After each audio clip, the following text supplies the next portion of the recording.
بسم اللہ الرحمن الرحیم۔ صرف 5 منٹ کا مدرسہ قرآن و حدیث کی روشنی میں 24 شعبان المعظم اسلامی تاریخ۔ حضرت عبداللہ بن سلام رضی اللہ عنہ۔ حضرت عبداللہ بن سلام رضی اللہ عنہ حضرت یوسف علیہ السلام کی اولاد میں سے ہیں۔ جب حضور صلی اللہ علیہ وسلم ہجرت فرما کر مدینہ منورہ تشریف لائے تو عبداللہ بن سلام رضی اللہ عنہ نے نبوت کی نشانیاں دیکھ کر اسلام قبول کر لیا۔ آپ یہودی مذہب کے عالم تھے۔ یہودیوں کے تمام فرقوں کے لوگ آپ کے تقوی اور صلاحیت پر متفق تھے اور آپ کی تعظیم کرتے تھے۔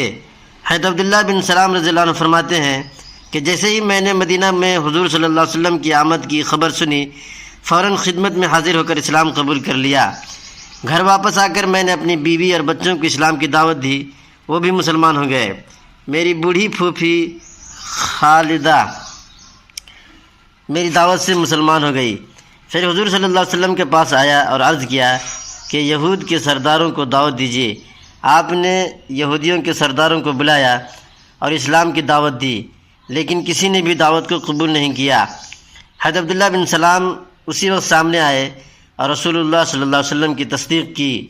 یہودی سرداروں نے حضرت عبداللہ کو برا بھلا کہنا شروع کر دیا اور اسلام قبول نہیں کیا۔ حضرت عبداللہ بن سلام رضی اللہ عنہ کا انتقال حضرت معاویہ رضی اللہ عنہ کے زمانہ خلافت میں 43 ہجری میں ہوا۔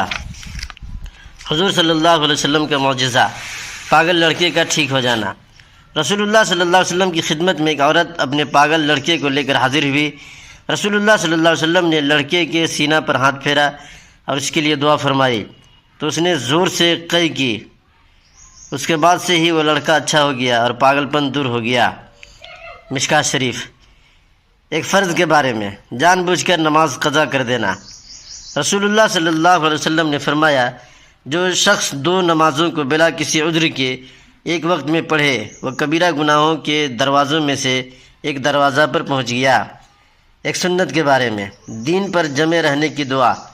اسلام اور نیک اعمال پر ثابت قدمی کے لیے اس دعا کا معمول رکھنا چاہیے۔ ربنا اغفر لنا ذنوبنا واسرافنا فی امرنا وثبت اقدامنا وانصرنا علی القوم الکافرین۔ ترجمہ: اے اللہ، ہمارے گناہوں کو جو ہم نے اپنے کام میں زیادتی کی ہے اس کو معاف کر دیجیے اور ہمارے قدموں کو جما دیجیے اور ہمیں کافروں پر غالب کر دیجیے۔ ایک اہم عمل کی فضیلت، اللہ تعالیٰ کا ذکر کرنے والے۔ رسول اللہ صلی اللہ علیہ وسلم نے فرمایا جب کوئی قوم اللہ تعالیٰ کے ذکر کے لیے بیٹھتی ہے تو ملائکہ ان کو گھیر لیتے ہیں اور رحمت ان کو ڈھانپ لیتی ہے اور ان پر سکینہ اترتی ہے اور اللہ تعالیٰ فرشتوں کے درمیان ان کا تذکرہ کرتا ہے۔ ایک گناہ کے بارے میں لڑکی کی پیدائش کو برا سمجھنا۔ قرآن میں اللہ تعالیٰ فرماتا ہے جب ان میں سے کسی کو بیٹی پیدا ہونے کی خبر دی جاتی ہے تو اس کا چہرہ رنج کی وجہ سے کالا پڑ جاتا ہے اور دل ہی دل میں گھٹتا رہتا ہے، اور جس لڑکی کی پیدائش کی اس کو خبر دی گئی ہے اس کی شرمندگی کی وجہ سے لوگوں سے چھپتا پھرتا ہے کہ اس کو ذلت گوارا کر کے رہنے دے یا اس کو مٹی میں چھپا دے۔ وہ بہت ہی برا فیصلہ کرتے ہیں۔ دنیا کے بارے میں دنیا کا دھوکہ۔